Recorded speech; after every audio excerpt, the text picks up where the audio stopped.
मावळमध्ये पूल कोसळून मोठी दुर्घटना। कुंडमळ्याजवळील इंद्रायणी नदीवरचा पूल कोसळला। दुर्घटनेमध्ये 6 जणांचा मृत्यू तर 20 ते 25 जण वाहून गेल्याची माहिती। रश्मी ठाकरेंचा पडद्यामागून हस्तक्षेप होता। आदित्य ठाकरेंना मंत्रिपद दिलं, शिवसैनिकांना पटलं नाही, भरत गोगावलेंचा आरोप। सिंचन घोटाळ्याची फाईल कुठं अडकली असेल ती बाहेर काढावी, आनंद परांजपेंचं भरत गोगावलेंना आव्हान। तर परांजपेंनी घोटाळा बाहेर काढून दाखवल्यास राजीनामा देईल, गोगावलेंचं प्रत्युत्तर। हेलिकॉप्टरनं शेतात जाणारा घरगडी व्हायला आवडेल, शाखा प्रमुखांच्या बैठकीत उद्धव ठाकरेंचा शिंदेंना टोला। लोकशाही मराठीला सूत्रांची माहिती।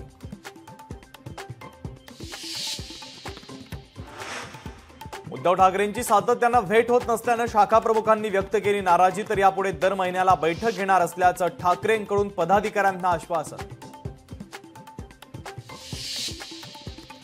मालवणमध्ये शिवरायांच्या पुतळ्याच्या चबुतऱ्याची जमीन महिनाभरातच खचली। जमीन खचल्यानं भगदाड पडलं।